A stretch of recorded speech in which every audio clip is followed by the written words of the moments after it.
حضرت ابراہیم علیہ السلام آپ کی قوم بھی ایک عجیب قوم تھی۔ پہلے اپنے باپ کو سمجھایا، پورے دلائل دیے، باپ بات سمجھ گیا لیکن نہ مانا اور لڑائی جھگڑا کرنے لگا، کہنے کا سنسار کر دوں گا، پتھروں سے بارش کر کے ختم کر دوں گا۔ ابراہیم علیہ السلام الگ ہو گئے۔ اس کا ابراہیم علیہ السلام نے قوم کو سمجھایا کہ یہ بت کسی کو نہ نفع دے سکتے نہ نقصان، اللہ تو وہ ہے جو زندہ بھی کرتا ہے، موت بھی دیتا ہے، کھلاتا ہے، پلاتا ہے، بیمار ہو جاتا ہوں شفا دیتا ہے، وہی ہدایت دیتا ہے، وہی راستے دکھاتا ہے، مر کے بھی اسی کے پاس جانا ہے۔ تو قوم ان دلائل کے سامنے بے بس ہو گئی، بات نہ کر سکی، لیکن ہٹ دھرمی کی وجہ سے ایمان نہ لائی۔ اس کے بعد انہوں نے مزید، اب وہ قوم بتوں کی بھی عبادت کرتی، ستاروں کو بھی کرتی، چاند کی بھی کرتی، سورج کی بھی کرتی۔ اب حضرت ابراہیم علیہ السلام نے ان کو سمجھانے کے لیے ان کو نہ مشاہدہ کروایا، ستارہ آیا اور چلا گیا، چاند آیا اور ڈوب گیا، سورج آیا اور غروب ہو گیا، سب ختم ہو گیا، تو انہوں نے یہ بھی ان کو مشاہدہ کرا دیا۔ قوم وہ ساری چیزیں دیکھ کر دلائل تو نہ دے سکی، خاموش ہو گئی، بات سمجھ لگ گئی ان کو کہ غلط ہم نہیں ہیں، ابراہیم علیہ السلام کی کسی بات کا ہمارے پاس صحیح جواب موجود نہیں، لیکن مانی پھر بھی نہ۔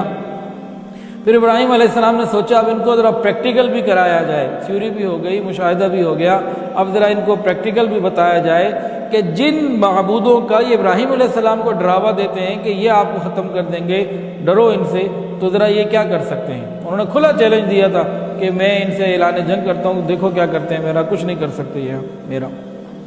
اب قوم گئی میلے پہ، پیچھے سے ابراہیم علیہ السلام نے کلہاڑا اٹھایا، فَجَعَلَهُمْ جُذَاذًا إِلَّا كَبِيرًا، ساروں کو ٹکڑے ٹکڑے کر دیا ایک بڑے کے علاوہ، اور اس بڑے کے گردن کے جو کندھے کے اوپر وہ جو ہے نا وہ کلہاڑا لٹکا دیا۔ قوم آئی، اب پھر قوم سے بات چیت ہوئی، پھر انہوں نے قوم کو دلائل سے ثابت کر دیا۔ قرآن کے اندر آتا ہے، قوم کہتی ہے ثُمَّ نُكِسُوا عَلَىٰ رُءُوسِهِمْ، ان کے سر جھک گئے اور کہنے لگے ابراہیم تم جانتے تو ہو، یہ بولتے تھوڑی ہے کوئی۔ اب ابراہیم علیہ السلام نے اس موقع کو غنیمت جانا، پھر سمجھایا کہ دیکھو جو خود اپنی حفاظت نہیں کر سکتے تمہاری حفاظت کیا کرنے لگیں گے۔ بہرحال قوم یہاں پھر خاموش ہو گئی، جواب تو نہ دے سکی، لیکن وہی بات ہے کہ جھوٹے کے بعد جب دلائل نہیں ہوتے نا، وہ لڑنے پر آمادہ ہو جاتا ہے۔ اب یہ بات پھیلتی پھیلتی بادشاہ تک پہنچی۔ اس وقت کا جو بادشاہ تھا اس کا نام تھا نمرود، اور یہ بھی حضرت نوح علیہ السلام کی اولاد جو تھی، حضرت نوح علیہ السلام کی 3 اولادیں بہت مشہور ہیں، سام، حام اور یافس، تو یہ آپ کی اولادوں میں سے پھر آگے نسلوں میں سے یہ بادشاہ تھا۔ بہرحال نمرود کو جب یہ معلوم ہوا کہ ابراہیم علیہ السلام نمرود کو رب نہیں مانتے بلکہ کسی اور کو رب مانتے ہیں، تو آپے سے باہر ہو گیا۔ ان کا یہ کون ہے جو میری سلطنت کے اندر نئی چیز لے کر آ گیا، کیونکہ اس کو اپنی بادشاہت بھی اور اپنی ربوبیت بھی، یعنی اپنا رب ہونا، دونوں خطرے میں لگنے لگا۔ تو بلاؤ ابراہیم علیہ السلام۔ ابراہیم علیہ السلام آگے اور نمرود کے دربار میں ابراہیم علیہ السلام پہنچے، پہلے باپ کو سمجھایا، پھر قوم کو سمجھایا مختلف انداز سے۔ اب جو بادشاہ، یہ لوگ نمرود کی عبادت کیا کرتے تھے، اب جو ان کا بادشاہ بھی تھا اور ان کے ذہن کے مطابق ان کا رب بھی تھا۔ ابراہیم علیہ السلام دربار میں ہے اور نمرود ان سے پوچھ رہا ہے کہ تم مجھے کیوں رب ماننے سے انکار کرتے ہو؟ ابراہیم علیہ السلام نے فرمایا کہ میں اللہ وحدہ لا شریک کو مانتا ہوں، اس کے سوا کسی کو نہیں مانتا، جس نے تمام کائنات کو پیدا کیا، تمہیں بھی پیدا کیا، تم بھی ایک مخلوق ہو، تو میں جب حق جانتا ہوں تو میں ایک مخلوق کو رب کیوں مان لوں؟ ابراہیم علیہ السلام نے جب یہ بات کہی تو آگے سے نمرود کہنے لگا، اچھا میرے علاوہ اگر تیرا کوئی رب ہے تو اس کی کون سی صفت ہے، کیا کوالٹی ہے، کوئی بات تو بیان کر، کوئی ایسی بات، کوئی دلیل دو۔ ابراہیم علیہ السلام نے ارشاد فرمایا کہ وہ ذات ہے جو موت بھی دیتا ہے اور زندگی بھی دیتا ہے، موت و حیات، زندگی اور موت اس کے قبضے میں ہے۔ نمرود موٹی عقل والا تھا، کہنے لگا یہ تو میرے قبضے میں بھی ہے۔ اس نے 2 لوگوں کو بلایا، ایک وہ تھا جس کو سزائے موت کا فیصلہ جاری ہو چکا تھا، اس نے کہا اس کو آزاد کر دو، اور ایک بے گناہ آدمی تھا، اس کا کوئی قصور نہیں، کہا اس کو قتل کر دو، جلاد نے فوراً قتل کر دیا۔ تو نمرود کہنے لگا ابراہیم علیہ السلام کو، دیکھو یہ کون سی بات ہوئی، یہ تو قدرت میرے پاس بھی ہے، جس کو چاہوں مار دوں، جس کو چاہوں چھوڑ دوں۔ ابراہیم علیہ السلام سمجھ گئے کہ یہ زیادہ عقل نہیں رکھتا یا لوگوں کے سامنے بن رہا ہے، یہ بات کو الجھانا چاہتا ہے، آگے کی طرف نہیں چل رہا، کہ موت و حیات تو کوئی اور چیز کا نام ہے، مجرم کو چھوڑ دینا یہ زندگی دینا تو نہیں، بے گناہ کو مار دینا، یہ موت تو خود نمرود کو بھی آنی ہے۔ اس سے پہلے جتنے بادشاہ آئے جن کے مرنے کے بعد یہ نمرود بادشاہ بنا، ان کو بھی موت نے آ لیا، تو موت کو تو یہ سمجھا ہی نہیں۔ تو ابراہیم علیہ السلام نے بہت خوبصورت طریقے سے بات کو تبدیل کیا، محفل کے رخ کو تبدیل کیا، دوسرا پیرایا اختیار کیا۔ ابراہیم علیہ السلام نے فرمایا کہ میں اس ہستی کو اللہ کہتا ہوں جو سورج کو مشرق سے لاتا ہے اور مغرب میں جا کے غروب کر دیتا ہے، اگر تو بھی خدائی کا دعویٰ کرتا ہے تو مغرب سے ذرا نکال کے دکھا۔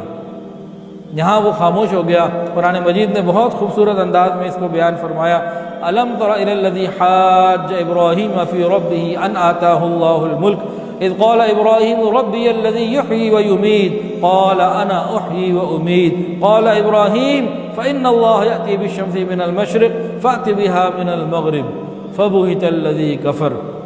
مبہوت ہو کے رہ گیا کفر جو ہے، بادشاہ جو ہے کوئی جواب نہ دے سکا۔ ابراہیم علیہ السلام نے باپ کو، قوم کو، ہر چیز کو، حتیٰ کہ بادشاہ کو بھی دلائل سے ہر چیز ثابت کر دی کہ اللہ ہی وحدہ لا شریک ہے۔ لوگوں نے سختی اختیار کی، ابراہیم علیہ السلام نے نرمی اختیار کی اور ساری باتوں کو بہت واضح کر دیا، لیکن انہوں نے نہ ماننا تھا، نہ ماننے۔ اب وہ کیا کہنے لگے؟ قالوا حرقوه وانصروا آلہتکم۔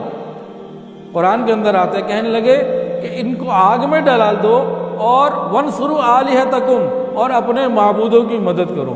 واہ تمہارے معبود جو بندوں کی مدد کے محتاج ہو، وانصروا آلہتکم، اپنے معبودوں کی مدد کرو۔ اب اس کام کے لیے پوری قوم اور ہر ایک تیار ہو گیا کہ ابراہیم علیہ السلام کو آگ میں جلانا ہے۔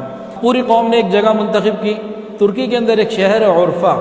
مجھے الحمدللہ وہاں جانے کا موقع ملا اور وہ سارا مقام بھی دیکھا جہاں ابراہیم علیہ السلام کے لیے الاؤ جو ہے نا وہ جمع کیا گیا تھا، اور وہاں انہوں نے 2 جو ہے نا وہ لکڑی کے پلر بھی بنے ہوئے، جس کے بارے میں بتاتے ہیں کہ یہاں وہ جھولا بنایا گیا تھا جس کے اوپر ابراہیم علیہ السلام کو تھرو کیا گیا آگ کی طرف۔ آگ بھی اتنی زیادہ کہ ہر ایک نے آگ جمع کی، اور اوپر سے اڑنے والے پرندے آگ کی تپش میں نیچے آ جایا کرتے تھے۔ اتنی زیادہ آگ ہو گئی جتنی ان کو بھی سمجھ نہ تھی۔ پوری قوم، فوج، عوام، بادشاہ، غریب، امیر، سب نے مل کے جو ہے نا ایک ہی کام کیا کہ اللہ کے بندے کو جو ایک اللہ کی بات کرتا ہے اس کو جلا دو۔ اب ابراہیم علیہ السلام کو جلانے کے لیے پوری جو ہے نا مشینری آ گئی اور جناب پوری تیاریاں کر لیں۔ اب آگ اتنی زیادہ کہ ڈالنا مشکل، کہ قریب جا نہیں سکتے۔ اب ابراہیم علیہ السلام کو کہا جائے آپ خود چلے جائیں، تو بھائی وہ کیسے جائیں؟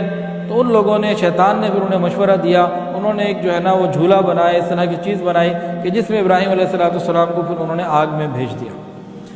پوری قوم ایک طرف اور ابراہیم علیہ السلام کا دل دیکھیے، نہ ڈرے نہ گھبرائے، کوئی ان کے پاس سہارا نہ تھا عام دنیا کا، ایک سہارا تھا جو ہر چیز کے لیے کافی ہے، جو تمام سہاروں کا سہارا، ہر ایک کا سہارا اللہ رب العزت کے اوپر ان کو کامل بھروسہ تھا۔ ہر طرف سے ہٹ کٹ کے وہ تو اللہ کے لیے یکسو ہو چکے تھے۔ قوم نے جب فیصلہ کیا اور ان کو پھینکنے لگے، آگ کی طرف ڈالنے لگے، ادھر آسمانوں کے اوپر بھی کھلبلی مچی ہوئی تھی، جبرائیل بھی پریشان، آسمانوں کے آسمان کے فرشتے بھی پریشان، آج یہ زمین پر کیا ہو رہا ہے؟ حضرت جبرائیل علیہ السلام اللہ کے پاس حاضر ہوئے، یا اللہ کیا میں آپ کے خلیل کی مدد کروں؟ حضرت جبرائیل علیہ السلام نے پوچھا، یا اللہ کیا میں آپ کے خلیل کی مدد کروں؟ اصل کے اندر حضرت جبرائیل علیہ السلام کی ڈیوٹی ہے انبیاء کی اور مومنین کی مدد کرنا۔ وہ جا کے پوچھا انہوں نے، اللہ پاک نے فرمایا کہ ہاں اگر مدد لیتے ہیں تو جاؤ۔ وہ آ گئے۔ کتابوں میں اس طرح سے لکھا ہے کہ ابراہیم علیہ السلام ابھی ہوا میں تھے، اس جگہ سے آگ کے درمیان ہوا میں تھے۔ جبرائیل علیہ السلام یہاں پہ آ کے پوچھتے ہیں، اللہ کا حاجہ، کیا آپ کو میری کوئی حاجت ہے؟ کہنے لگے نہیں، مجھے تمہاری کوئی حاجت نہیں۔ لوگ کہتے ہیں شیر کا دل، شیر کا دل کیا ہوتا ہے؟ ابراہیم علیہ السلام کا دل ہے کہ ایسے موقع پہ بھی ایک جلیل القدر جو ہے فرشتہ آگے پوچھ رہا ہے، ان کو بھی انکار کر دیا کہ نہیں، میرا اللہ میرا حال جانتا ہے، اگر وہ مجھے جلانے پہ راضی ہے تو میں جلنے پہ راضی ہوں۔ یہ ہے مزاج ابراہیمی۔ وَاتَّبِعْ مِلَّةَ إِبْرَاهِيمَ حَنِيفًا، ابراہیم علیہ السلام کی اتباع کی ہمیں حکم ہمیں دیا گیا۔ یہ ہے مزاج ابراہیمی، اللہ اگر جلانے پہ راضی تو ہم جلنے پہ راضی۔ اللہ اکبر کبیرہ۔ ابراہیم علیہ السلام نے جواب دیا، فرشتے بھی حیران۔ اب ساری دنیا کے سارے اسباب کو ٹھکرا کر ایک اللہ کا ہو جانے والا ابراہیم جیسے ہی آگ میں جاتے ہیں، ادھر سے آگ کو حکم ہوتا ہے، قلنا یا نارو کونی بردا وسلاما علی ابراہیم، اے ابراہیم تو میرے، اے آگ تو میرے ابراہیم کے لیے سلامتی والی ہو جا۔ لفظ سلامتی لگایا، سلامتی والا نہ لگاتے تو اتنی ٹھنڈی ہو جاتی جیسے قلفی جم جائے۔ سلامتی کا کیا مطلب سمجھنے کے لیے جیسے ایئر کنڈیشن انوائرمنٹ ہوتا ہے، اتنی بڑی آگ کو اللہ نے ابراہیم علیہ السلام کے لیے گویا کہ جیسے ایئر کنڈیشن انوائرمنٹ بنا دیا، اور ڈائریکٹ حکم دیا، کسی اور چیز کو آپ بیچ میں اللہ نہیں لے کر آئے، بارش نہیں بھیجی، فرشتہ نہیں بھیجا، ڈائریکٹ آگ کو حکم دیا۔ بلکہ کتابوں میں یہ لکھا ہے کہ جس وقت اللہ کا یہ حکم آیا تو مطلق وہ ایک آگ کو حکم تھا، اسے پوری دنیا میں جہاں آگ جل رہی تھی ساری ٹھنڈی ہو گئی، اور ابراہیم علیہ السلام اس آگ میں چلے گئے، اور اس آگ نے ان کا بال بھی بیکا نہیں کیا۔ آگ کے اندر جلانے کی صفت کس نے رکھی؟ اللہ نے رکھی، لیکن اللہ جب چاہتے ہیں، جس کے لیے چاہتے ہیں، یہ صفت بھی شیک کر لیتے ہیں۔ تو اللہ نے آگ کی اس صفت کو ہی ختم کر دیا، اس نے ابراہیم علیہ السلام کو نہ جلایا۔ آج بھی ہم دنیا میں چیزیں بناتے ہیں تو بعض چیزیں ہوتی ہیں فائر پروف، جیسے جہاز کے اندر ایک بلیک باکس ہوتا ہے، پورا جہاز بھی تباہ ہو جائے، جل جائے، وہ نہیں جلتا۔ تو بعض چیزیں فائر پروف ہوتی ہیں، وہ کیا ہے؟ دیکھیں، اس کو کیمیکل لگا کے یا بعض ایسے طریقے سے اس کو بنایا جاتا ہے کہ آگ اپنا جلانے کا اثر رکھنے کے باوجود آگ کی اپنی صفت باقی رہتی ہے، لیکن اس کے اندر ایسے معاملات ہو جاتے ہیں کہ وہ اس پر اثر انداز نہیں ہو پاتی۔ یہ ایک ایسی چیز ہے، کوئی بھی آدمی اس فن کو، اس علم کو سیکھ کے اختیار کر سکتا ہے، لیکن جو یہ والا معاملہ تھا، اللہ رب العزت نے آگ کو حکم دیا کہ تو نے جلانا نہیں ہے۔ ابراہیم علیہ السلام کو کوئی کیمیکل نہیں لگایا گیا، کوئی ایسے پریکاشنز اور کوئی ایسا لباس نہیں دیا گیا، اسی لباس میں جیسے اللہ تعالیٰ اپنے محبوب کو اسی کرتے اور دھوتی میں معراج پہ لے گئے، کوئی راکٹ نہیں اور کوئی خلائی لباس نہیں۔ تو اللہ نے آگ کو حکم دیا کہ تو اپنی اس صفت کو جلانے کی صفت کو ختم کر دے، تو اللہ تعالیٰ نے اپنی قدرت کا اس طریقے سے اظہار فرمایا۔ جو کچھ سنا گیا اللہ اس پر عمل کرنے والا اور آگے لوگوں تک پہنچانے والا بنائے۔ مزید اصلاحی بیانات کے لیے ہمارا یوٹیوب چینل ایمان و یقین کو سبسکرائب کریں۔ جزاک اللہ۔